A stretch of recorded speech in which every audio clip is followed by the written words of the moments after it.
Mesdames et messieurs, bienvenue à cette 9e émission de la Tribune du 7e joueur. Mon nom est Benjamin Hull. C'est avec beaucoup de plaisir que cette semaine, je vous présente les deux entretiens que j'ai eus au courant des dernières semaines. Le premier avec le choix européen des Cataractes au dernier repêchage européen de la Ligue canadienne de hockey, Valentin Nussbaumer. Et puis, par la suite, je vous présente l'entretien que j'ai eu avec Benoît Bélanger, notre collaborateur habituel. En ce qui a trait au dernier repêchage de la LHJMQ, on va passer en revue les principaux choix des Cataractes et aussi un portrait des choix des autres équipes de la Ligue. La tribune du 7e joueur, c'est parti! Pour notre premier segment aujourd'hui, je me trouve avec le premier choix euro des Cataractes au dernier repêchage européen, Valentin Nussbaumer. Ça va bien, Valentin? Ça va bien, vous? Très bien, merci. Pour le bénéfice de nos partisans, je voulais prendre quelques minutes avec toi. Je te remercie d'abord, depuis la Suisse, de prendre le temps de me jaser ça aujourd'hui. Il n'y a pas de problème. Avec plaisir. C'est bien gentil. Je voulais prendre quelques minutes pour te poser quelques questions pour que nos partisans puissent, quand tu vas arriver au prochain camp d'entraînement au mois d'août, avoir déjà une bonne idée de qui tu es. D'entrée de jeu, je trouvais ça intéressant qu'on prenne le temps de parler un peu de la personne plutôt que du joueur de hockey. Quels sont tes intérêts dans la vie, tes loisirs? Quel est ton type de personnalité, disons? Alors, je suis un type plutôt ouvert à tout le monde. Il y a pas de gêne à venir me voir. Je suis quelqu'un qui rigole beaucoup avec tout le monde. Je ne suis pas gêné d'aller voir des personnes que je connais pas. Et j'aime bien faire beaucoup de sport en dehors du hockey. L'été, je suis toujours occupé avec soit ma famille, soit mes amis, ou soit ma copine. Je fais toujours beaucoup de sport, du tennis, du football. Excellent. Est-ce que tu as eu l'occasion de suivre la Coupe du Monde qui n'est pas encore terminée, là, mais qui arrive à son point culminant? Alors, je suis un grand fan de football. J'ai suivi tous les matchs avec soit mes copains, soit ma famille. Je suis supporter de l'équipe de France, mais j'aime aussi l'équipe de Suisse. Maintenant que la Suisse est éliminée, j'imagine que tu vas encourager fortement la France jusqu'au bout? Oui, je la suis beaucoup. On est à moins d'une heure du match de demi-finale entre l'Angleterre et la Croatie. As-tu une prédiction là-dessus? Ça va être un match, je pense, très serré, mais je miserai plus sur l'Angleterre. Ah, ok. Je pense qu'on a la même vision des choses à ce moment-là. Deuxième question. On va parler un peu plus de hockey. Parle-moi un peu de ton parcours en Suisse, en particulier dans la Ligue nationale A, là, où tu as joué plus d'une vingtaine de matchs cette année, et aussi de ton passage au championnat du monde des moins de 20 ans en 2018. Alors, pour commencer, c'était pas prévu que je joue autant de matchs en Ligue nationale A. C'est arrivé au mois d'août où c'est que j'ai pu faire le camp d'entraînement avec eux et le coach m'a sélectionné pour le premier match de championnat. Il y avait pas mal de blessés et je pense que j'ai dû faire de bonnes impressions et j'ai pu continuer avec eux. C'était une sacrée expérience de jouer 26 matchs avec des hommes. Ouais. Puis les championnats du monde du 20 sont arrivés. Alors ça, je m'y attendais encore moins. C'était quelque chose d'énorme pour moi de jouer contre les meilleurs joueurs, les meilleurs juniors du monde. C'était vraiment une expérience fantastique et j'en oublierai jamais les moments passés là-bas. Et au sein de ton équipe de la Suisse pour ce championnat du monde-là, est-ce qu'il y avait beaucoup de jeunes joueurs ou si vraiment la plupart étaient des joueurs de 18 et 19 ans? Non, alors on était beaucoup de jeunes joueurs. Si je me souviens bien, on était 5-2000, donc ça fait déjà pas mal. Ouais. Et il y avait aussi beaucoup de 99. Mais on avait une belle équipe. Je pense que on était un bon groupe soudé, très unis dans les moments difficiles, mais peut-être justement un peu moins d'expérience que les autres équipes. Mm-hmm. Et j'imagine qu'après avoir déjà effectué un séjour au sein de cette équipe-là l'an dernier, l'objectif d'y retourner pour le championnat du monde de 2019, ça doit être présent dans ta tête, ça? Non, ça c'est sûr, c'est toujours un petit rêve de refaire les championnats du monde. Je pars la semaine prochaine encore avec l'équipe suisse en Tchéquie. Justement, c'est notre premier camp de sélection.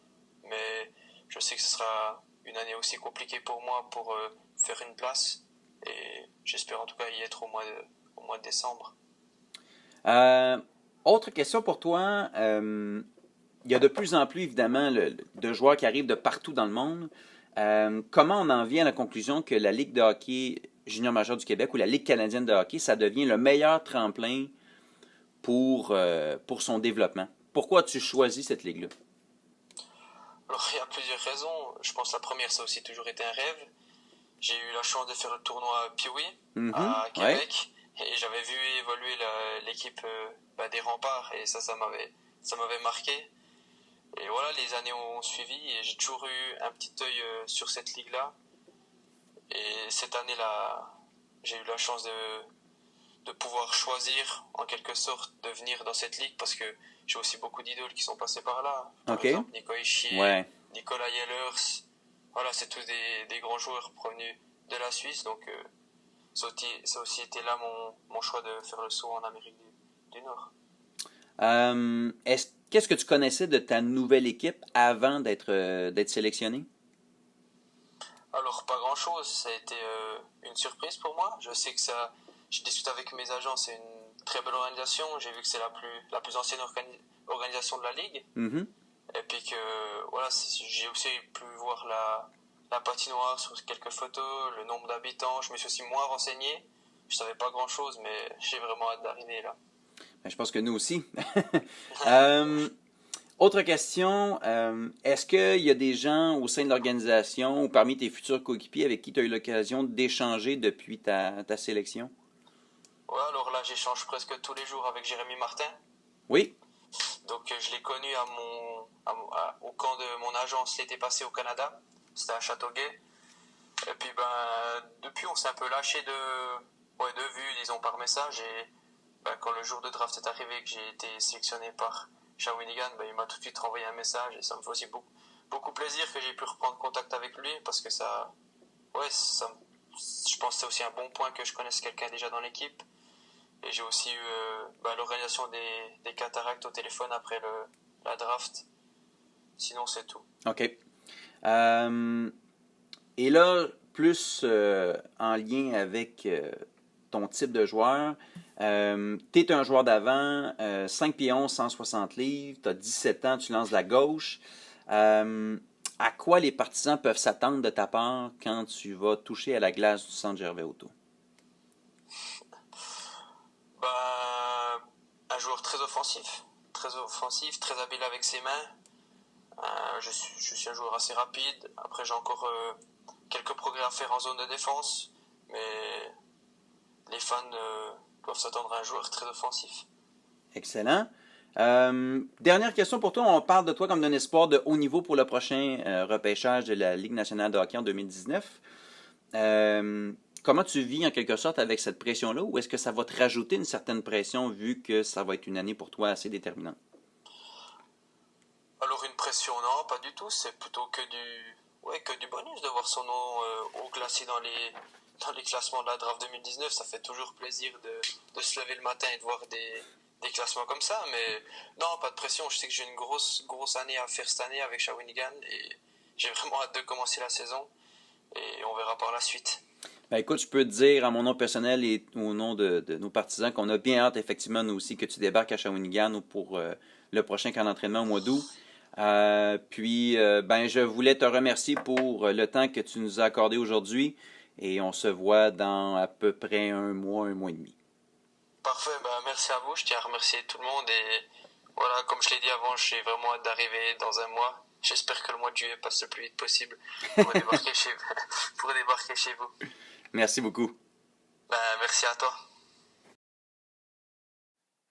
C'est le moment de rejoindre notre collaborateur, notre fidèle collaborateur, Benoît Bélanger. Ça va bien, Benoît?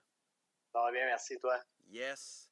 Écoute, on a maintenant une dizaine de jours passé le repêchage qui a eu lieu à Shawinigan. Évidemment, c'est un moment où il y a beaucoup d'émotions chez la plupart de ces jeunes-là, les membres de leur famille, les membres des différentes organisations. Ce que je te propose aujourd'hui, c'est qu'on fasse un peu le survol des principales sélections chez les Cataractes, qu'on regarde un peu aussi ce qu'ils ont fait pour le repêchage américain, puis un survol rapide de ce qui s'est fait là, chez les principales équipes de la Ligue, entre autres en première ronde. Ça te va, ça? Ça va très bien. Excellent. Écoute, on commence avec la première sélection des Cataractes. 3e rang au total. Beaucoup de spéculations sur qui allait être ce choix-là. Puis finalement, Martin Mondou, Mario Carrière et toute son équipe ont décidé d'arrêter leur choix sur Maverick Bourque. Tu as eu l'occasion de le voir à l'œuvre passablement cette année.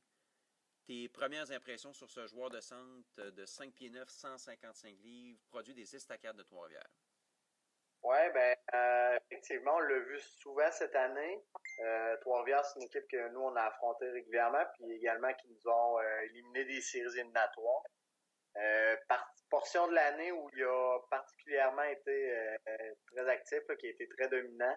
Il y a eu d'excellentes séries éliminatoires. Puis je pense que c'est peut-être à partir de ce moment-là qu'il s'est mis à grimper un peu au niveau des différents classements. C'est au premier coup d'œil, c'est pas un gros joueur. Physiquement, là, il est pas très imposant et tout ça. Par contre, c'est un joueur avec beaucoup d'habileté. Moi, je l'avais déjà vu dans des camps auparavant là, avec Équipe Québec et tout ça. Là. Puis c'est un joueur qui a des habiletés assez incroyables. Je t'en avais parlé là un peu pour notre dernier podcast avant le repêchage. Mm-hmm. Puis nous, il nous avait fait très mal une fois à Lévis. Là. Je vantais ses mérites sur une grande glace. Je disais aussi que effectivement, sur une petite glace, il peut être assez bon. Là. Nous, il avait sorti d'un match en série là, avec 5 points, là, ce qui est assez extraordinaire là, comme production. Écoute, c'est un gars qui peut tout faire sur une glace. Très bon dans les deux sens. Trois-Rivières qui avait une équipe très défensive, là, qui ont terminé avec la 2e meilleure défensive de la Ligue. C'est pas juste une affaire de défenseur ou de gardien de but, c'est vraiment leur système de jeu. Lui faisait partie de ça. Je pense qu'il a amélioré beaucoup son jeu. Il y a eu quand même un lent départ en termes de saison. Il n'a peut-être pas eu le départ espéré. Des fois, c'est le temps de s'acclimater à un autre niveau. Par contre, comme je te dirais, là, la deuxième portion de l'année, il a vraiment été, là, il a fait la différence. Là, puis en série, c'était un des joueurs les plus jeunes de son équipe. Puis on le voyait régulièrement sur la glace. Puis c'était un leader probablement silencieux, mais c'était un gars qui, sur la glace, là, montrait l'exemple. Puis, je le connais pas personnellement, mais ça avait l'air d'être une bonne personne, là, une bonne tête de hockey. Écoute, il a toujours dominé sans avoir des équipes extrêmement fortes, là, même au niveau Bantam, l'autre année précédente, là, qui avait pas nécessairement... Il y avait une bonne équipe, mais sans être extraordinaire, là, comme l'Arfan du Triolet ou des équipes comme ça. Il avait quand même réussi à dominer dans cette ligue-là. Donc, moi, je suis pas inquiet. C'était un peu une surprise de le voir sortir aussitôt. Par contre, sachant que c'est un gars de la place, ça, dans la Ligue junior majeure, on voit souvent ça. On l'a vu encore cette année. Des équipes l'ont repêché des joueurs de leur place, de leur ville ou encore des alentours. C'est très... pas oublier que le junior, il faut attirer du monde aussi. Donc, quand tu prends des joueurs locaux, souvent, ça te permet d'attirer ça l'intéresse les gens de la place d'avoir des joueurs locaux. Donc, ça fait vendre des billets. Fait que je pense que c'est peut-être un bon coup. Il y avait d'autres joueurs disponibles plus prometteurs. Ça, c'est l'avis de chacun, peut-être. Mais, tu sais, je pense qu'au bout de la ligne, la différence sera peut-être pas si grande. Fait que t'es aussi bien d'y aller avec un gars là, qui va vraiment être dédié, qui va porter les couleurs puis qui va vraiment apprécier de jouer pour cette équipe-là, puisque c'est une équipe de son coin. Donc, je pense que c'est un excellent choix. Écoute, je te dirais probablement qu'il va percer l'alignement dès cette année. Tu vois, tu me devances un peu parce que une des questions que j'allais te poser, c'était à savoir si Bourque allait être capable, selon toi, de déjà faire sa place l'année prochaine. Ce qui joue en sa faveur, c'est que des postes au centre chez les Cataractes, il y a de la place pour ça, en particulier pour des joueurs avec un potentiel offensif très élevé. Martin Mondou avait parlé de Maverick Bourque en disant que c'est un joueur qui était en constante amélioration, que oui, le fait d'ajouter un produit local, je le mets entre guillemets parce que bon, il n'est pas originaire de la région de Shawinigan, il vient de Plessisville, mais il a fait partie du programme Midget 3A à Trois-Rivières, donc il était très près de Shawinigan sur le plan géographique. Mais essentiellement, il avait remarqué que ce gars-là avait de très grandes aptitudes Et est-ce que, justement, le fait qu'il soit un peu plus petit fait en sorte qu'il va quand même être capable de tirer son épingle du jeu, ou si tu penses qu'il va avoir besoin de temps supplémentaire au niveau midget 3? Ben, mon avis ici, je pense que peu importe, ça comptera pas beaucoup parce que effectivement, comme tu l'as mentionné, je pense qu'à Shawinigan, il y a tellement de postes à combler à l'attaque. Je pense qu'il devient un des bons joueurs. Donc, automatiquement, il devrait avoir sa place à Shawinigan. Pour son développement, est-ce que je pense que c'est le mieux? Ça va peut-être prendre un certain temps à s'acclimater. C'est une ligue plus physique, c'est une Ouais. ligue bon, tout est plus rapide, tout se passe plus rapidement. Ça, je pense qu'à ce niveau-là, ça sera pas si difficile pour lui parce que c'est une bonne tête de hockey. Par contre, physiquement, c'est sûr qu'il va peut-être avoir à s'acclimater un peu, surtout qu'il est quand même habitué de jouer sur une grande glace, ce Ouais. qui donne un peu plus de temps et d'espace. Euh, Par contre, je pense que il y a vraiment le QI hockey là, pour faire les ajustements, là, puis déjà commencer à éclore un peu là, de sa coquille. Là, je pense qu'il peut parfaitement faire partie des cataractes. Ça va être de peut-être doser un peu au départ, là, au début de la saison, peut-être les premiers mois, là, doser un peu soit son temps de jeu ou encore lui donner beaucoup de temps en power play en avantage numérique pour essayer justement de s'acclimater avec la vitesse du jeu et tout ça. En tout cas, personnellement, je pense que les Cataractes sont pas une équipe l'année prochaine qui vont nécessairement être compétitifs pour gagner la coupe. Donc, je pense qu'ils peuvent se permettre de justement lui donner ce bagage-là pour construire pour les autres années. Euh, je pense que oui, je pense qu'il peut faire partie de cette équipe-là. Je pense qu'il a vraiment les atouts. Écoute, c'est un manieur vraiment incroyable. Il a un bon coup de patin. Malgré qu'il soit pas gros, j'adore son lancer. Je trouve qu'il a un bon lancer vif. Il a un bon lancer de poignet. Je n'ai pas vraiment vu faire des gros lancers frappés. Par contre, son lancer de poignet, j'aime vraiment la façon dont il décoche, la rapidité dont il décoche. Je trouve que c'est un très bon joueur. Puis je pense que oui, après une période d'adaptation, là, il a sa place entièrement avec les Cataractes de l'année prochaine. Ça, c'est pour le premier choix des Cataractes lors de cette première ronde, mais il y en avait aussi une deuxième sélection possible. C'est arrivé au 11e rang. Et c'est un des nombreux joueurs des Cantonniers de Magog repêchés lors de ce repêchage 2018. Ouais. Un ailier droit de 6 pieds 170 livres, Charles Baudouin, qui, partout où il est passé, clairement est un marqueur. Que ce soit au niveau midget 3A, Bantam, clairement ce gars-là, il marque des buts. Oui, exact. Puis encore plus, je te dirais que ça va faire un beau, peut-être pas l'année prochaine, là, mais pour le futur, je pense que ça va faire un beau duo avec Maverick Bourque. Ouais. Un peu Maverick Bourque, en termes de grosseur et tout ça, même en termes de style de jeu. C'est peut-être quelque chose qui se rapprochait de Patrick Gay, qui était le joueur de centre là, avec Baudouin des dernières années. Il y a certaines similitudes, là, c'était deux joueurs, Gay et puis Bourque. Là, il y a certaines similitudes dans le sens que les deux, c'était pas des gros joueurs, c'était des bons manières, c'était des fabricants de jeux et tout ça, c'était des gars qui étaient capables de donner un tempo à un match. Donc, je pense que Baudouin va avoir un excellent joueur de centre en Bourque. Et puis, effectivement, tu l'as dit, c'est un finisseur, c'est un gars. Mais il est capable aussi de faire des jeux et tout ça. Par contre, c'est vraiment un marqueur de but, là. Automatiquement, lorsqu'il se retrouve pas loin du filet avec une chance de marquer ou encore une possibilité de tir au but, c'est une menace constante, là. Même, à la Coupe TELUS, il a très, très bien fait. Il y a quelque chose comme 4 ou 5 buts en 6 ou 7 matchs là, à la Coupe TELUS. Donc, je l'ai ici, là, c'est 4 buts en 7 matchs. Donc, c'est quelque chose de... C'est contre des gars souvent de 16, 17 ans beaucoup. D'être capable de faire sa place déjà à la Coupe TELUS, c'est quelque chose d'assez exceptionnel. En série, il a été excellent. Écoute, moi, c'est vraiment un joueur que j'aime beaucoup. Puis je trouvais qu'il était un petit peu sous-évalué, dans le sens qu'il était peut-être dans l'ombre des Villeneuve, des Patrick Gay, justement. Ouais. Par contre, il y avait sa place dans ce tout-là, dans ces joueurs-là.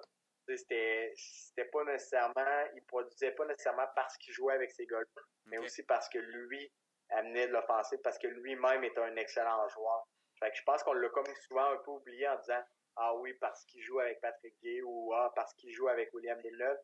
Mais on aurait pu dire la même chose des deux autres joueurs, selon moi. On aurait pu dire oui, mais lui, Patrick Gay joue avec Charles Baudouin ou encore William Villeneuve a la chance de jouer avec Charles Baudouin. Écoute, c'est un excellent joueur. Puis lui, pour moi, est vraiment prêt à jouer junior major. Je trouve que le physique, je trouve que c'est un talent qui va bien se transposer à la LHGMQ plutôt. Donc, moi, j'ai vraiment hâte de voir qu'est-ce qu'il va faire. Puis je pense que ça se pourrait que dans quelques années, on se dise écoute, pourquoi il n'a pas été repêché avant le 11e rang? Pourquoi il n'est pas sorti un peu plus tôt? Ça se pourrait très bien. Parce que comme je te dis, moi, je trouve que c'est vraiment un beau fit avec la Ligue junior majeure du Québec. Donc, j'ai vraiment hâte de voir qu'est-ce qu'il va faire, mais je trouve que c'est une très, très belle acquisition. Surtout en sachant le premier choix que Shawi a fait. Je trouve que ça fait vraiment un beau duo ensemble. Je trouve que c'est une excellente carte cachée. Ben, c'est un 11e choix.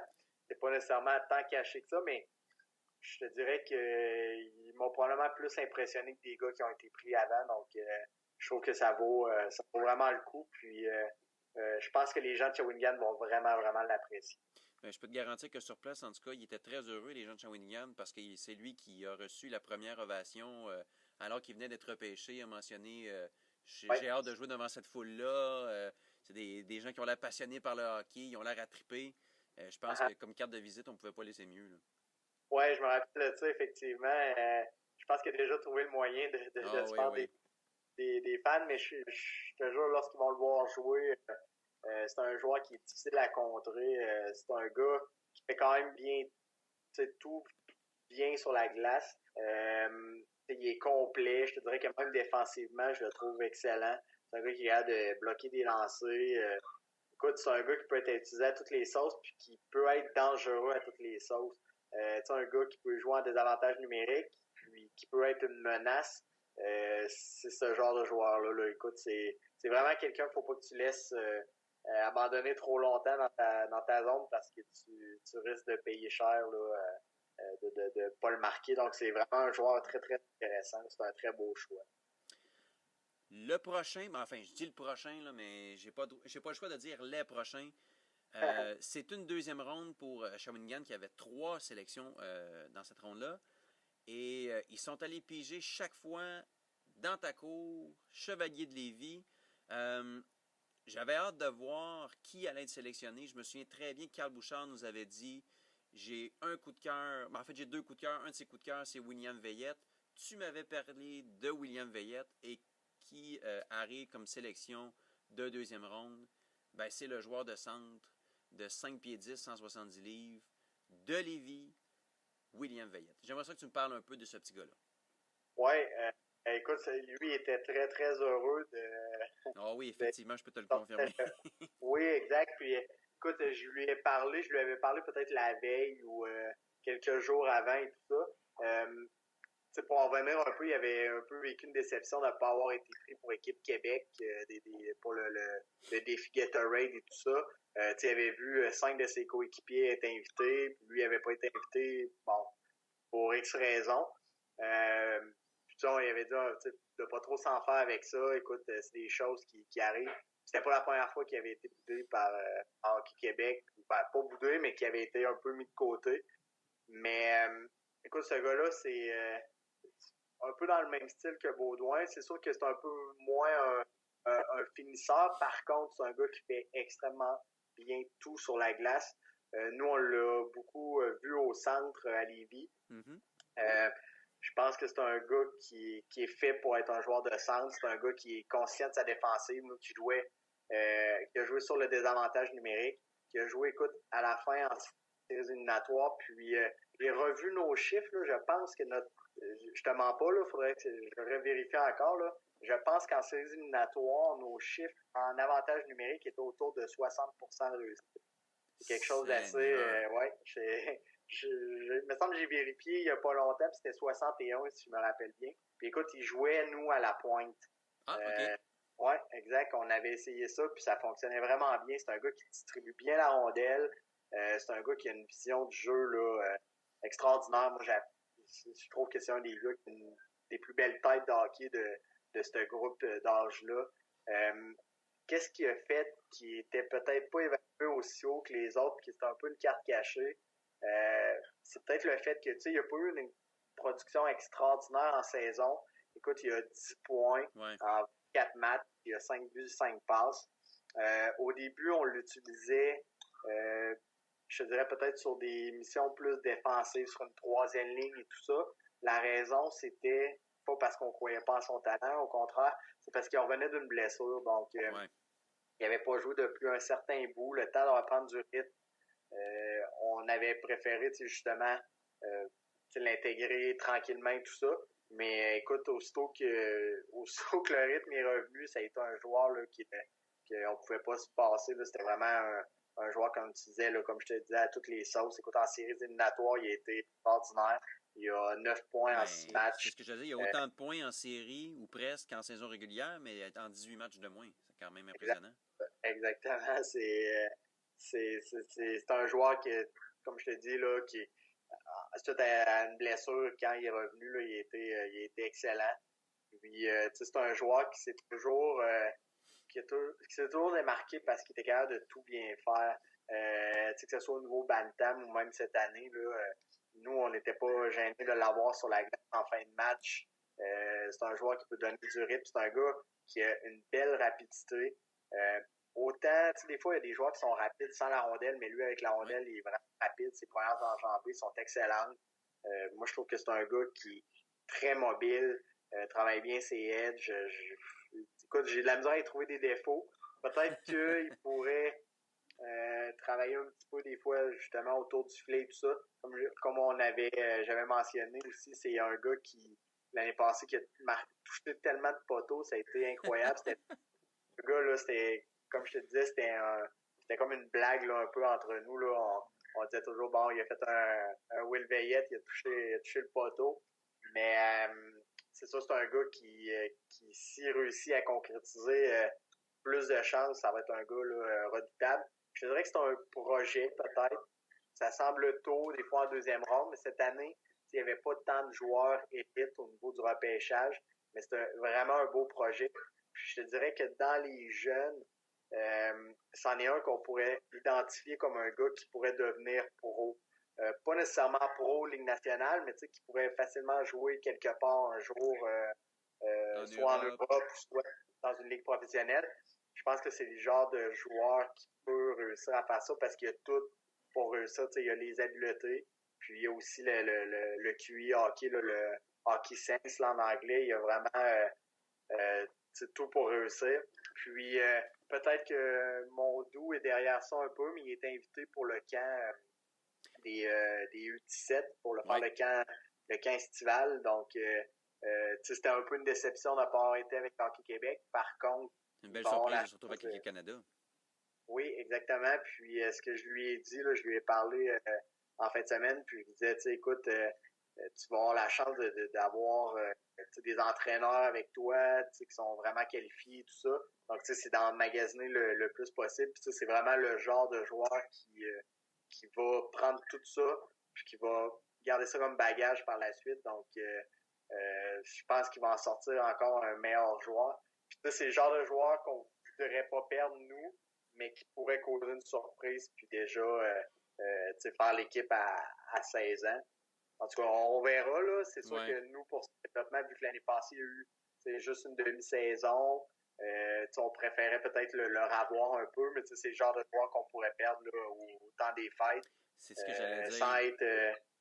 Sans être trop égoïste, on sait qu'on aimerait ça l'avoir pour toute la saison, mais je pense qu'il a le talent pour déjà graduer. Puis écoute, ça va être aussi un joueur, je pense, qui va être apprécié. C'est un joueur que tout entraîneur veut avoir dans son équipe. Là. C'est exactement ce style-là, là, un gars qui peut tout faire sur la glace dans les deux sens, qui va qui a pas vraiment de faiblesse au niveau de ses habiletés. Là. Écoute, je pense que c'est le bijou pour un entraîneur.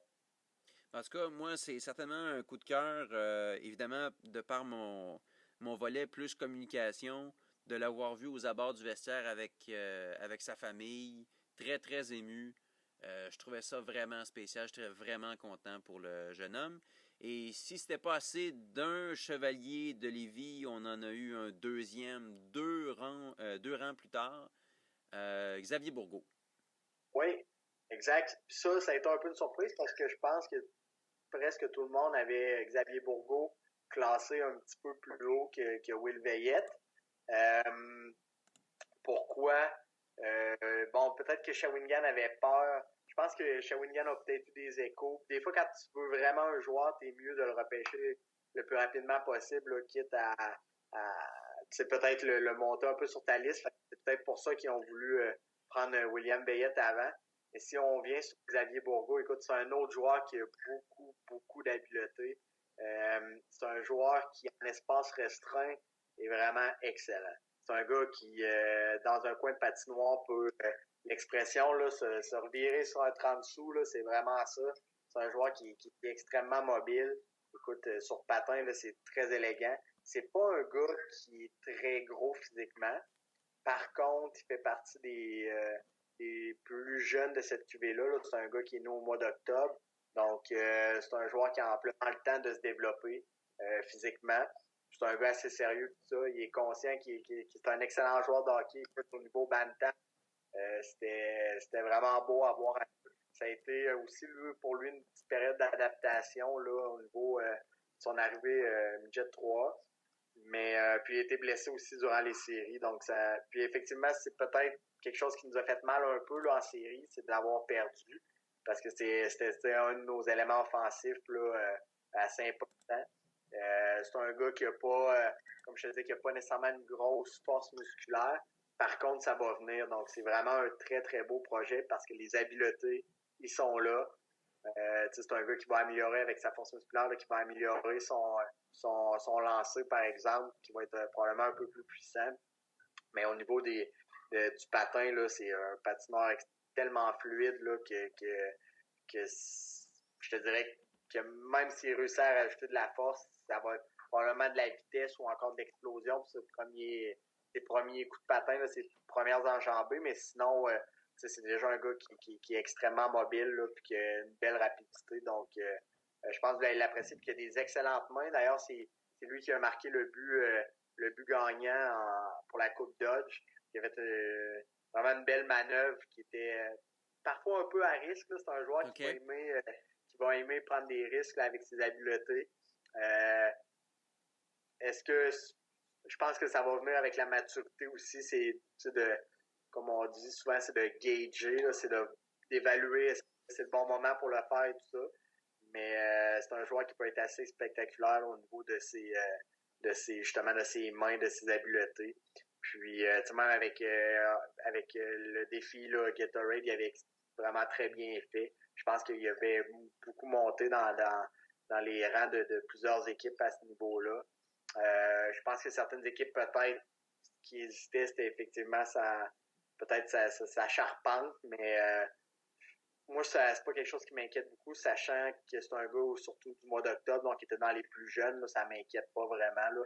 Lui, par contre, je pense que je le vois revenir jouer une Jet 3, peut-être un autre année là, pour justement, vu qu'il était dans les plus jeunes, remettre un peu plus de force. Mais après ça, ça va devenir un très beau joueur là, junior majeur. Là, c'est sûr et certain. Moi, je pense que c'est lui que j'avais fait la prédiction qu'il allait jouer junior majeur. Pour moi, c'est un joueur qui va jouer sur les deux premières lignes là, sur un top 6 à l'attaque. C'est vraiment un gars qui va t'amener beaucoup, beaucoup d'offensives. Nous, il a joué un peu partout à l'attaque, là, qui a joué à l'aile droite, parce qu'on n'avait pas beaucoup de droitiers, puis qui a joué également au centre. C'est peut-être un petit aspect à améliorer, c'est peut-être son jeu défensif, mais sinon, comme je te dis, là, ça, c'est des choses qui viennent avec la maturité ou encore avec du coaching, ou même, comme je te dis, une année de plus, une Jet 3, là, des fois, c'est des choses qu'on peut travailler avec lui pour corriger tout ça. Mais offensivement, là, c'est un gars excellent. Puis lui aussi, c'est un gars qu'on utilisait beaucoup, beaucoup en avantage numérique. Donc, c'est un gars qui distribue bien la rondelle, puis qui contrôle tellement bien le jeu. Je vais faire des comparaisons. Pour moi, mettons, Will Veillette, c'est un gars se comparer en style, là, en termes stylistiques, là, je dirais peut-être un Brandon Saad. OK. C'est un gars qui fait tout bien sur la glace. Puis Xavier Bourgault aussi, c'est un gars qui pourrait me faire penser à, évidemment, c'est des gars, je te parle, qui sont en Ligue nationale, donc qui sont élite, des excellents joueurs, mais en termes stylistiques, là, mettons un gars comme Mathieu Barzal, Xavier Bourgault, ça pourrait ressembler à ça, un gars qui aime contrôler le jeu, qui est excellent patineur, là, très, très mobile. Là. En termes stylistiques, là, on pourrait comparer les deux. Là. Mais clairement, c'est à l'attaque qui va faire des dommages plus que sur le plan défensif. Oui, exact. Présentement, nous, c'était surtout un gars qu'on utilisait là, vraiment plus pour des missions offensives là, au niveau Midget 3, exact. Excellent. Et là, le troisième et non le moindre, premier gardien de but sélectionné dans cet encan, c'était Antoine Coulombe. Oui. Ben, moi, c'est le premier gardien que j'avais sur ma liste aussi. T'as pas tout le monde qui est... Bon, en tout cas, faut croire que Shawinigan et Mondou étaient d'accord avec moi parce qu'ils l'ont choisi comme premier gardien, effectivement. Je sais qu'il y a des équipes qui l'avaient très haut. C'est peut-être aussi la raison. D'ailleurs, après, on a vu que ça l'a déboulé. Là, je pense oui, la Vallée a été sélectionnée quelques rangs plus tard. Exact. Puis, je pense que dans l'espace de 20 rangs, il y a 10 gardiens qui ont été sélectionnés. Là, à partir de la Vallée, je pense que dans les 20 rangs qui ont suivi, il y a eu quelque chose comme 10 gardiens sélectionnés. Donc, ça s'est vraiment mis à débouler là, par la suite. Pourtant, autant qu'on parlait avant que les gardiens de but, c'était pas une année extraordinaire pour le repêchage, on dirait que les équipes ont voulu quand même s'assurer d'avoir des gardiens de but. Donc, c'est un peu contradictoire. Parce que des fois, c'est vrai. C'était peut-être une question de donner une fausse piste ou une fausse information. Mais écoute, Antoine, pour moi, c'était le meilleur gardien de but de 15 ans disponible, c'était lui.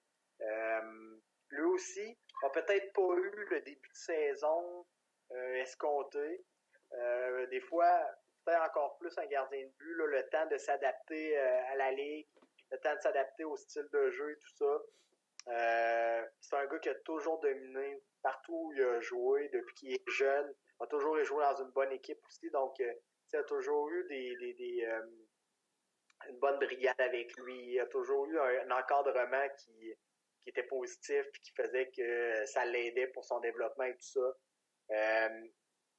Mais a tellement eu une belle progression. Écoute, c'est un gars qui a, à partir du temps des fêtes, là, je t'en avais parlé, c'est un gars qui a vraiment progressé. En série, il a été extraordinaire. Écoute, c'est 9,35 d'efficacité en série. C'est incroyable.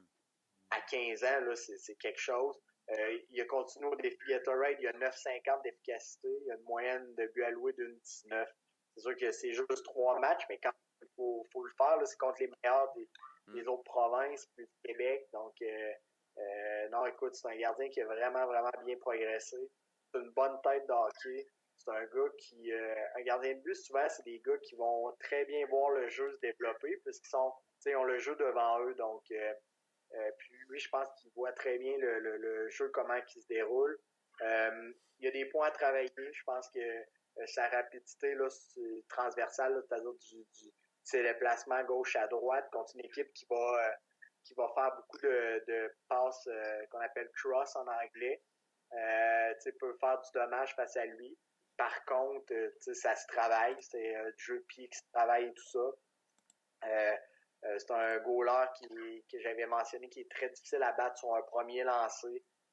Souvent, ça veut dire que c'est un goaler c'est un gardien de but qui est vraiment bien positionné, qui couvre bien ses angles et tout ça. C'est vraiment un gardien qui est difficile à battre sur un premier lancé. Okay. Pour cette raison-là, moi, je pense qu'il était le meilleur gardien. Écoute, c'est arrivé, nous, on est quand même des fois un peu difficile avec nos gardiens de but. C'est arrivé qu'on l'a retiré de certains matchs et tout ça. Mais c'est un gars qui est toujours revenu fort, qui a rebondi à chaque fois. C'était rare qu'il y avait une mauvaise séquence dans une année. Là. Moi, je l'ai vu évoluer avant même le Midget 3 et tout ça. C'est un gars souvent qui était très constant et tout ça, puis qui réussissait rapidement à se remettre d'une performance plus difficile. Donc, c'est un gars que, mentalement, il est quand même assez fort malgré son âge et tout ça. Ça peut être toujours amélioré, ça, c'est certain. Mais moi, comme je te dis, c'est vraiment plus au niveau de sa rapidité là, qui reste à travailler. Mais c'est un gars qui est conscient de ses forces, qui est conscient de ses faiblesses. Donc, c'est un gars qui est dédié là, autant à travailler dans le gymnase, en hors-glace et tout ça. Puis, c'est pas, pour moi, je pense que ça risque d'être le gardien d'avenir là, à Shawinigan là, pour les prochaines années. Peut-être pas cette année, puis c'est difficile aussi un gardien de but là, rapidement à 16 ans, faire sa place dans le midget, dans le junior majeur plutôt, mais à partir de ses 17 ans, là, il est clairement à sa place là, dans le jeu. C'est sûr que l'année prochaine, ce serait extrêmement étonnant étant donné que déjà devant lui, il y a 3 gardiens de but. On en a parlé avant de commencer le podcast, là, mais où tu as Lucas Fitzpatrick, Mathieu Bellemare et là Matthew Wade qui vient d'arriver des Wildcats. En plus de ça, tu as Marc-Anthony Lambert qui avait laissé une belle carte de visite l'année passée. Donc clairement, en termes de quantité de gardiens de but, là, devant lui, il y en a beaucoup. Mais comme tu l'as dit, dans les prochaines années, peut-être que justement la place va se faire et là, il va pouvoir saisir cette occasion-là. Ouais, c'est sûr que pour un gardien de but, c'est mieux d'avoir beaucoup de lancers, d'avoir beaucoup de matchs, d'avoir beaucoup de glace et tout ça. Donc, si c'est pour le faire monter comme deuxième gardien de but, ça vaut pas la peine. Ben, évidemment, tu as l'aspect des pratiques, tu es dans l'équipe, tu connais déjà l'ambiance, l'environnement et tout ça. Par contre, je pense que tu peux très bien faire les deux. Je pense que c'est un gars qui pourrait revenir à midget 3, dominer, avoir beaucoup de glace. Puis l'autre, c'est sûr que s'il revient à Lévis, ça va être notre gardien numéro 1, c'est sûr et certain. Donc, c'est un gars qui va avoir à faire face à les matchs les plus difficiles, à les finales, s'il y en a, les matchs ultimes et tout ça. Donc, c'est beaucoup de bagages, encore une fois, qu'il pourrait acquérir. Puis, il n'y a rien qui l'empêche d'aller en cas de blessure, tout ça, aller remplacer. Ouais. Ou même, Shawinigan, Lévis, ça se fait quand même assez bien. Donc, rien qui empêche que pour une semaine ou deux, il monte faire quelques pratiques ou encore même être deuxième gardien de but pour un match ou deux. C'est des choses qui sont faciles à faire. Là. Donc, moi, je le vois très bien revenir un an à midget 3 pour par la suite le monter junior majeur. Puis écoute, c'en est un autre que je suis certain que sa place là, dans cette ligue-là. Là. Il y a le physique pour, il y a les qualités pour un gardien de but. Je suis pas un professionnel du gardien de but, mais pour moi, c'est un peu une valeur sûre là, dans les buts. Je pense qu'il peut facilement avoir sa place là, dans la Ligue junior majeure. Excellent. Je poursuis avec les choix des Cataractes. Pas de choix en 5e ronde. Il a fallu attendre pas de choix en 3e. Et en 4e ronde, les Cataractes ont sélectionné leur premier défenseur de l'Encan, Marc-Antoine Mercier, grand et gros défenseur des élites de Jonquière, 6 pieds 2, 185 livres. Oui, exact. C'est un gars qu'on a vu beaucoup aussi. Écoute, il y a le physique. C'est un gars qui est un projet selon moi. Je pense qu'il était peut-être plus loin sur certaines listes. Il n'y a pas des énormes statistiques au niveau midget 3. Par contre, on sait tous que les équipes aiment repêcher des gars qui ont des bons gabarits. Puis ça peut devenir des projets, s'il améliore son jeu de pied, s'il améliore sa mobilité, tout ça. C'est un gars qui est quand même un bon lancer. C'est un défenseur gaucher, tout ça. Donc, ça peut devenir un joueur là, qui se développe très, très bien à cet âge-là. Des fois, j'ai vu des joueurs jouer midget 2B, midget 2A, puis devenir d'excellents joueurs par la suite. C'est une question, des fois, ils grandissent tellement rapidement. Et lui, c'est un gars de 6 pieds 2 déjà à 16 ans. Là, et à peine 16 ans, il est né au mois de mai. Donc, ça peut vraiment devenir un beau projet là, pour les Cataractes. Ça peut être un gars qui va être intéressant à intégrer justement tranquillement avec l'équipe et tout ça. Je pense pas qu'il y ait... en tout cas, de ce que j'ai vu, je vois pas les aptitudes offensives pour devenir un gars nécessairement de première paire et tout ça. Mais ça peut être un gars qui devient un excellent joueur dans sa zone, qui peut avoir une bonne première passe, qui peut très bien jouer dans des situations défensives et tout ça. Ça, je pense que ça pourrait cadrer pour lui. Comme je te dis, ça demeure un projet. Moi, je le vois revenir à Jonquière où il va avoir beaucoup de temps de jeu et tout ça. il n'y avait pas nécessairement une très grosse équipe cette année. Donc, des fois, ça peut affecter un peu les niveaux statistiques. Mais je pense que l'année prochaine, il pourrait acquérir beaucoup de bagages là, en revenant à l'âge de 16 ans là, dans le midget 3. Puis, comme je te dis, ça demeure un beau projet. Là. C'est pas un gars... ça me semble pas être un mauvais jeune. Donc, je pense que ça peut être un beau success story à la fin. Là. Ça peut être un gars que s'il réussit à travailler ses petits défauts et tout ça, là, ça peut être un joueur qui se transpose au niveau junior majeur. Excellent. Je te nomme après ça quelques-uns. Là. Il y en a qui ont été repêchés, mais qui viennent de l'extérieur du Québec. C'est pas le cas de Philippe Blanchet. Lui a joué pour la Ligue de préparatoire scolaire. Défenseur gaucher, 5 pieds 11, 170 livres. Il y a eu Brandon Milson en 7e ronde qui, lui, a joué au Nouveau-Brunswick. C'est un attaquant de 150 livres à 5 pieds 8. Et il y a aussi Brendan Tremblay qui a été sélectionné en 8e ronde du Blizzard du Séminaire Saint-François, quand même assez près de ton coin. Attaquant de 150 livres, 5 pieds 8. Un gars avec caractère et tout ça, c'est un joueur, c'est tous des projets, mais c'est un gars qui était utilisé plus pour des missions, c'est justement dans les deux sens de la patinoire, dans les missions défensives. C'est un gars qui a en termes de hockey, là, qui a beaucoup de grit, beaucoup de caractère. C'est aussi un jeune, là, c'est un gars du mois d'octobre, donc c'est dans les plus jeunes.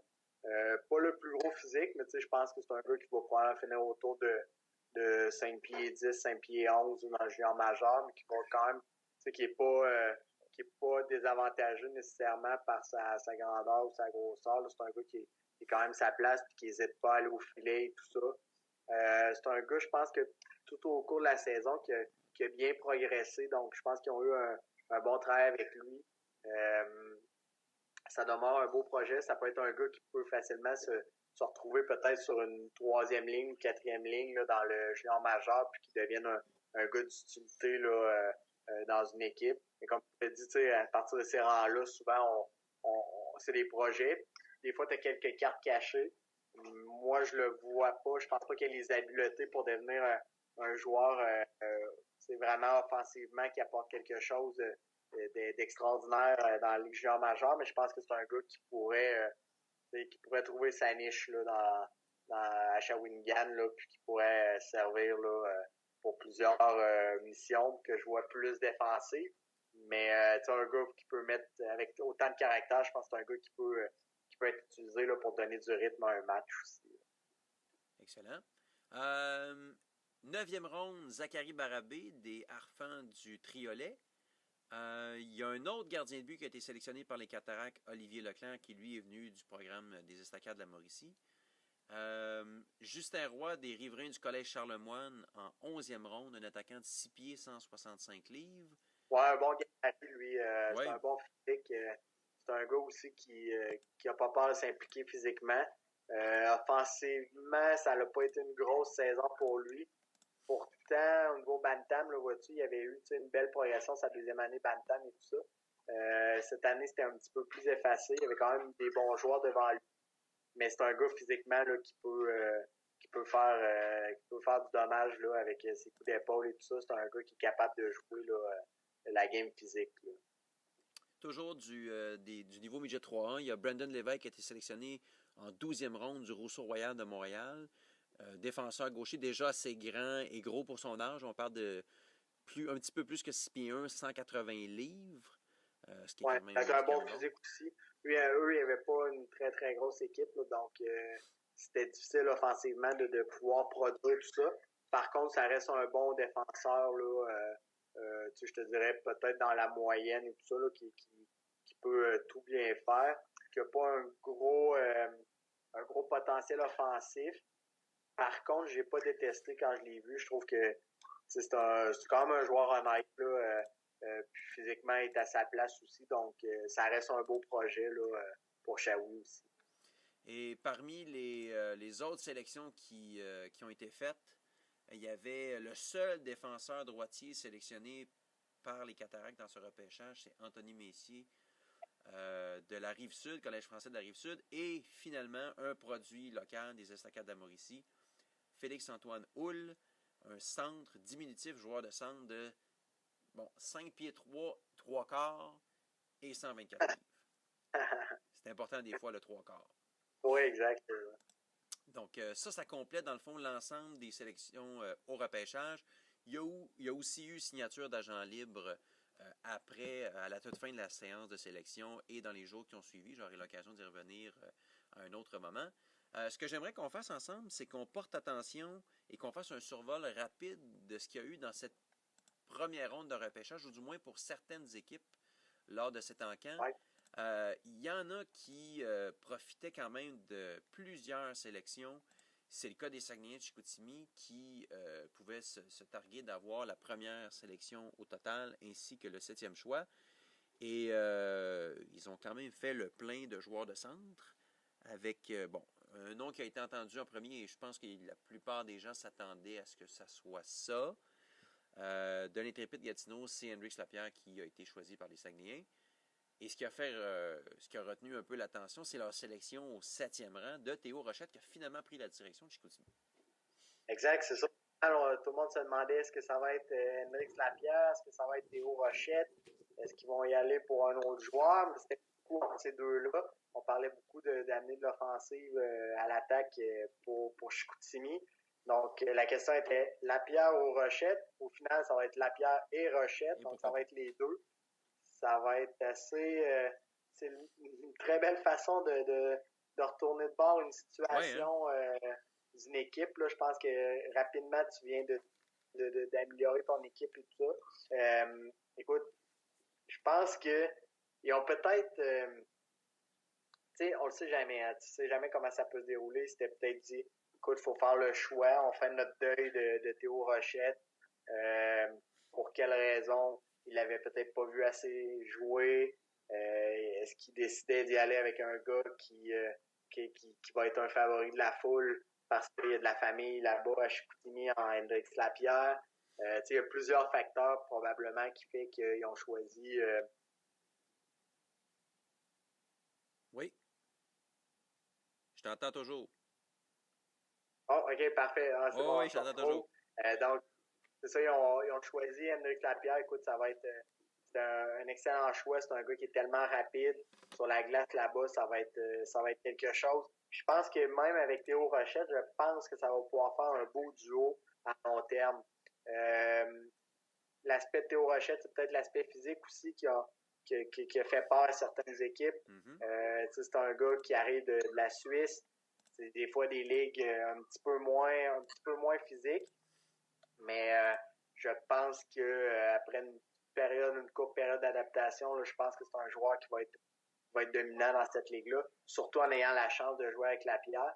Je pense que pour les deux, ça enlève une pression de comparaison. Et les deux, par la suite, ce sera pas OK, Lapierre, est-ce qu'il fait mieux que Rochette? Rochette fait-il mieux que Lapierre? Là, les deux vont un peu aller au même rythme, selon moi. Ça se pourrait que non, mais selon moi, vont quand même amener leur part d'offensive ensemble. Donc, il y a un produit, d'après moi, l'autre devrait produire également. Donc, ça risque d'être fort intéressant. Puis, ils m'ont un peu surpris, si on va un peu plus loin, Chicoute m'a un peu surpris en deuxième ronde avec un choix du Jet Espoir. Je sais qu'il était très, très bien classé par plusieurs équipes. Le nom... Ben, j'allais te mettre au défi, là. C'est Loris Rafano Mezansoa. C'est un joueur du Jet Espoir. Écoute, un excellent coup de patin. Tu sais, on l'a vu un peu, nous, avec les Estacades. J'imagine que pour eux, c'est un beau projet. Pour moi, il restait des meilleurs joueurs de disponibles. Ils ont aussi, ils ont repêché d'excellents joueurs un peu plus loin. Là, je pense à Devon DeVries qui a vraiment glissé au repêchage. Écoute, c'est un gars des Grenadiers. C'est un gars qui a eu une saison assez difficile au niveau des statistiques, mais c'est un gars qu'au niveau Bantam était très très bon. Il a quand même eu un bon défi Gatorade aussi. Je pense que c'est un gars qui peut rebondir là, à long terme, donc ça peut être une belle carte cachée. Là, c'est un gars qui a quand même été repêché en 9e ronde, donc je pense que ça peut devenir une belle carte cachée. Il y a eu plusieurs beaux projets comme ça. Un autre joueur du Jet Espoir, là, Alexis Giguère aussi. Donc, ils ont quand même bien repêché. Je m'attendais peut-être à les voir repêcher un petit peu plus de défenseurs, mais probablement qu'ils ont d'autres plans à ce niveau-là. Puis, comme on disait, là, en repêchant Lapierre et Rochette, là, c'est sûr que tu relances une offensive là, assez rapidement au niveau de ton équipe. Puis, ça va être intéressant de suivre, là, de les voir les deux ensemble. Est-ce qu'ils vont jouer ensemble? Est-ce qu'ils vont être séparés? Des fois, au départ, peut-être qu'ils vont décider de les séparer, tout ça. Ça va être vraiment bien de suivre tout ça là, dans le futur. Sachant que les deux auraient pu sortir premier. Ouais. Le Chicoute fait qu'ils se ramassent avec les deux dans la même équipe. C'est un peu un billet de loterie. Mais tant mieux pour eux. C'est le fun pour eux. Puis ça va être plaisant à suivre. Hendrix Lapierre, c'est un joueur de centre. Est-ce que Théo Rochette, tu penses qu'il peut faire sa marque au centre aussi? Oui, exact. Lapierre peut jouer à l'aile aussi. Rochette, moi, je l'ai plus entendu parler comme un joueur de centre. Par contre, Lapierre, c'est ça, comme je te dis, peut jouer au centre. Il y a tellement de rapidité, tout ça. Mais je vois Théo Rochette comme plus un fabricant de jeu que Lapierre. Donc, okay.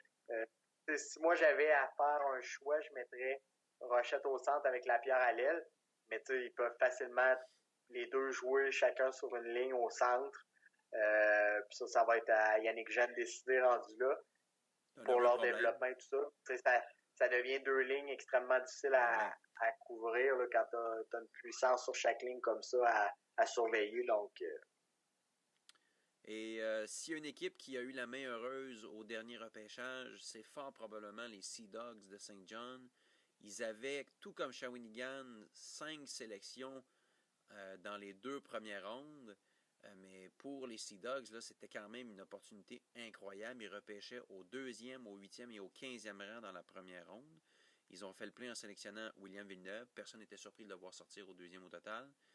Jérémy Poirier, un autre défenseur. Et Josh Lawrence au 15e rang. Oui. Écoute, cette équipe-là va avoir une des meilleures défensives dans 2 ou 3 ans. Saint John va avoir toute une défensive. Ils ont pour moi repêché les 2 meilleurs joueurs disponibles en défense de ce repêchage-là. J'enlève rien à Lucas Cormier, qui est un joueur extraordinaire aussi défensivement. C'est surtout un joueur très offensif comme défenseur. Okay. Moi, j'adore Jérémy Poirier. Pour moi, ce gars-là a tout pour réussir dans la Ligue junior majeure. Écoute, il a le physique, il est mobile, manie bien le jeu, peut transporter la rondelle d'un bout à l'autre. Puis, on choisit William Villeneuve au 2e rang comme premier défenseur. D'avoir les deux, c'est extraordinaire. À un moment donné, je me suis demandé s'il ne repêcherait pas Biaka Tuka avec le 15e. Je me suis dit, là, si c'est ça, ça va être une défensive incroyable. Finalement, ils ont repêché Josh Lawrence, qui était un des meilleurs talents. Moi, je l'avais classé comme 2e là, au niveau des attaquants. Il y avait toujours la menace parce qu'il avait fait son engagement avec Boston. Donc, on se demandait ce qu'elle allait venir. Finalement, on sait tous maintenant qui va se diriger à Saint John. En tout cas, c'est ce qui est dans les plans. Ouais.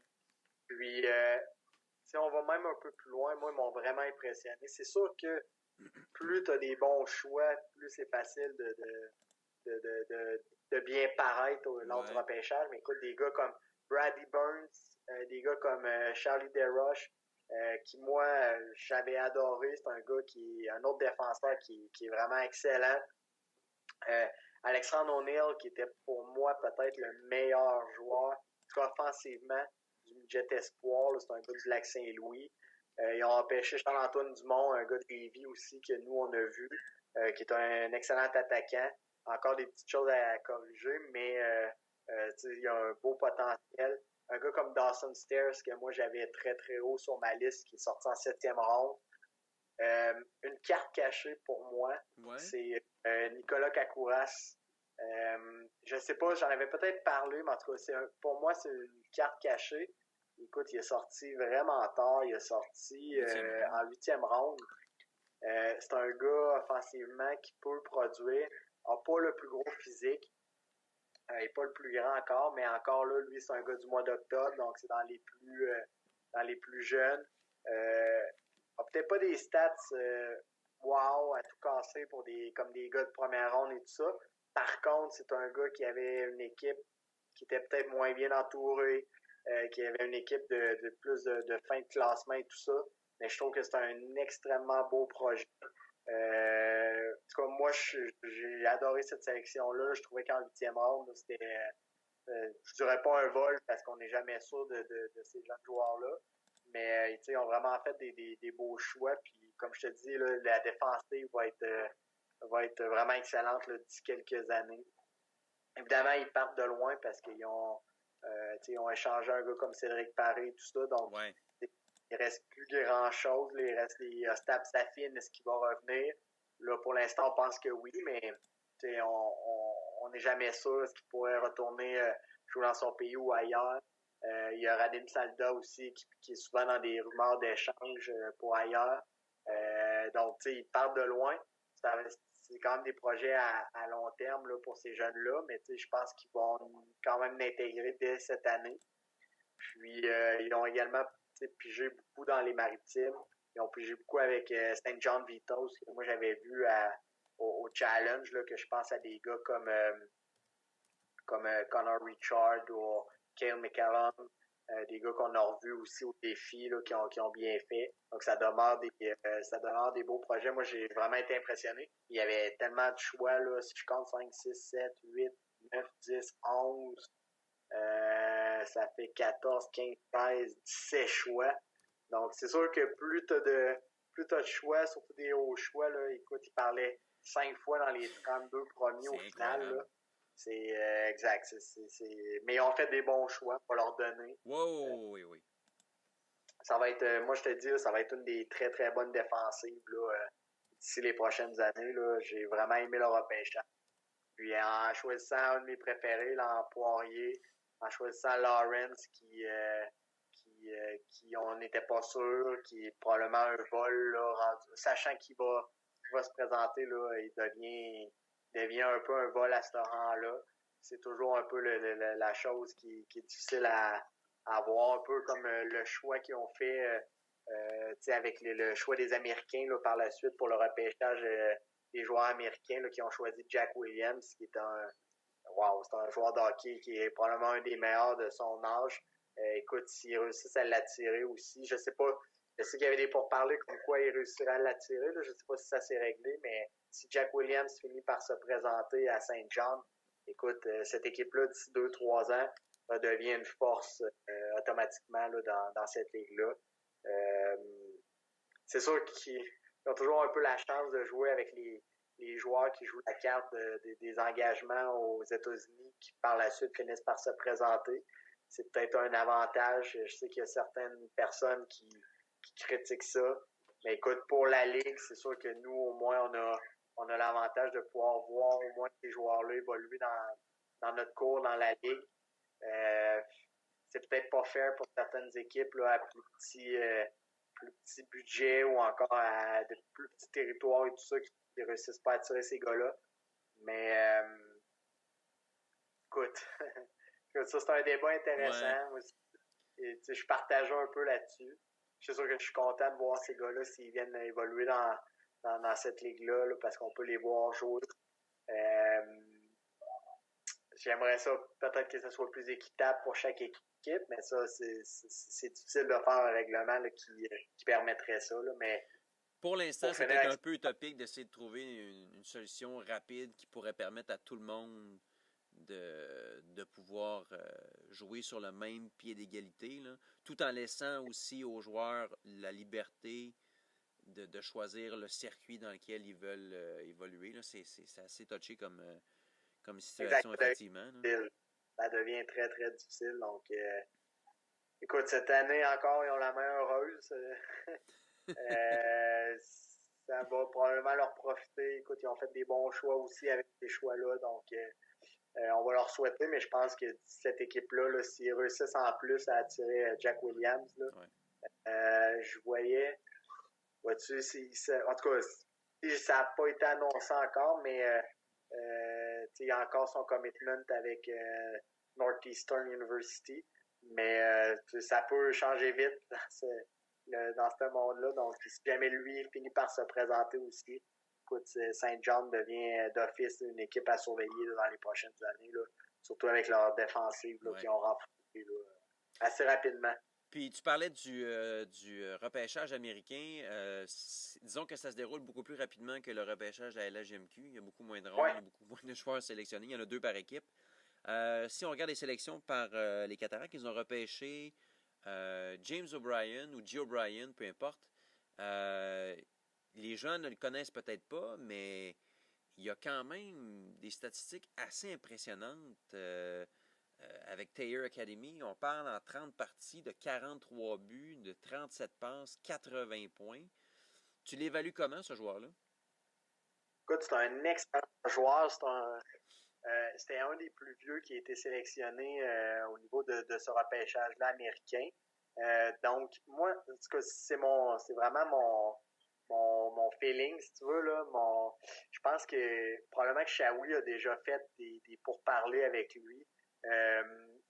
C'est sûr que moi, je pense lui, il jouait à high school, donc il jouait avec des gars sensiblement de son âge, là, mais des gars assez jeunes. Lui est éligible cette année pour le repêchage de la Ligue nationale. Et écoute, ça risque fort d'être un choix de deuxième ronde. Peut-être même, j'ai vu des certaines agents de recrutement et tout ça, là, des recruteurs le classant en première ronde. Moi, je serais surpris parce que le pari est quand même assez élevé. Par contre, pour moi, c'est clairement un joueur de deuxième ronde, donc ça demeure un talent extraordinaire et tout ça. Est-ce que Shawi a réussi à avoir une entente avec lui? Est-ce qu'on pense qu'il pourrait se présenter? Écoute, ça demeure une très, très belle carte. Puis pour moi, c'est un excellent choix. Je le voyais pas. C'est toujours difficile un peu, ce repêchage-là. On ne sait pas qui va être repêché. Mais d'office, là, dans ce repêchage-là, c'est un des meilleurs joueurs qui a été sélectionné. Surtout à l'attaque. C'est un joueur de centre qui peut tout très bien faire. Moi, je l'ai pas vu énormément évoluer, parce que niveau high school, là, c'est assez difficile de le voir jouer. Par contre, j'ai vu beaucoup de vidéos de lui. C'est un gars qui a quand même un bon gabarit. Personnellement, je trouve que c'est un gars qui est quand même pas trapu, mais qui est quand même assez fort physiquement, qui a un bon coffre. Puis c'est un droitier, un joueur de centre droitier. Donc, si jamais Shawinigan est capable de le faire venir, écoute, c'est un gars qui a sa place dans la Ligue junior majeure.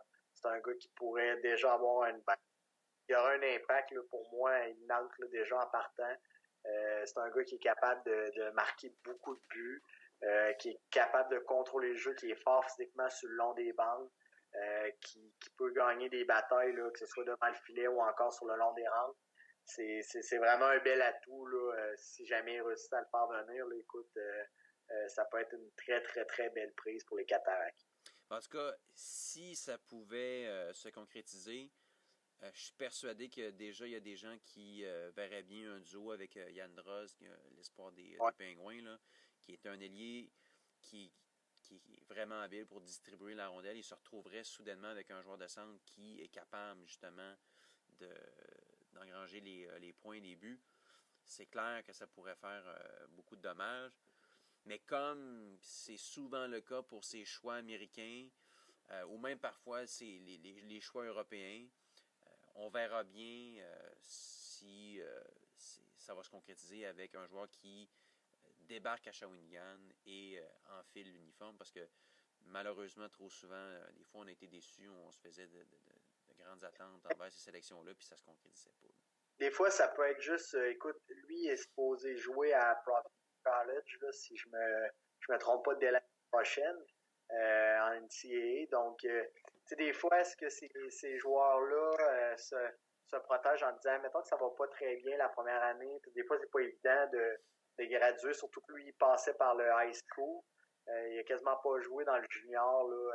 Je pense qu'il a joué juste quelques matchs là, depuis les 2 dernières années. Donc, il a préféré retourner là, au niveau high school et tout ça. La marche est quand même assez haute pour jouer universitaire par la suite.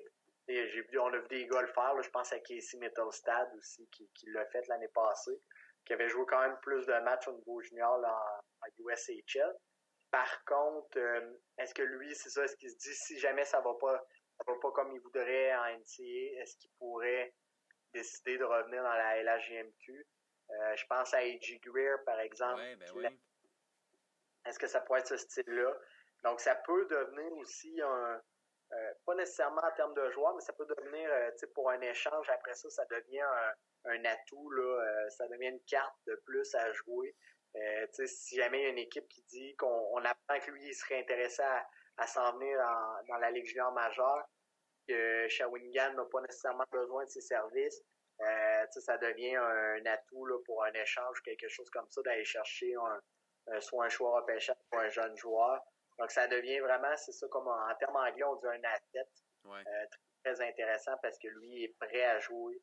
Je pense à une équipe comme Halifax qui veulent se rendre loin cette année. Ça devient un joueur là, qui peut être très, très attirant. Où, lui joue cette année, va jouer son année des 19 ans. Donc, par la suite, est-ce qu'il pourrait venir à 20 ans? Ça va tellement vite dans les juniors majeurs du Québec, dans le junior en général, que je suis pas une surprise près. Est-ce qu'il pourrait déjà être dans l'alignement de Shawinigan l'année prochaine? Ça se peut très bien. Moi, j'ose espérer que Shawinigan a déjà fait des pourparlers pour savoir un peu ses intentions.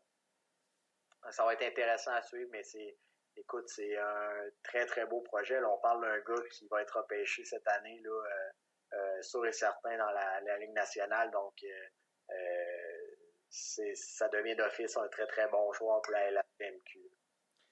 Ben écoute, Benoît, je te remercie pour ce temps. On va se reparler peut-être plus tard cet été, au mois d'août, entre autres, avec l'ouverture des différents camps d'entraînement. Tu le disais tantôt, Lévis-Shawinigan, c'est pas très long, ça se fait très bien, donc on va peut-être se croiser directement sur place. De toute façon, on va aller suivre nos joueurs, leur développement, voir si vous les traitez bien. Tu vas connaître pas mal des joueurs sur place, ça c'est sûr. De toute façon, on a une bière à prendre ensemble, on n'a pas le choix. Tu m'en dois une, fait que... J'essaie de me sauver, mais non, je sais que tu n'oublieras pas. Impossible. Est-ce qu'il y a une bonne microbrasserie dans le coin de Lévis? Je sais Oui, il y a le Corsaire. C'est d'ailleurs ce que j'avais acheté pour toi, c'est une bière du Corsaire qui est une excellente microbrasserie à Lévis. Ah ben ça, c'est merveilleux. C'est comme de la musique à mes oreilles. Ben écoute, je te remercie beaucoup. Puis on se donne rendez-vous bientôt. Merci, toi aussi. Salut! Eh bien voilà, c'est ce qui complète notre 9e émission. Je remercie encore une fois Valentin Nussbaumer et Benoît Bélanger pour leur collaboration.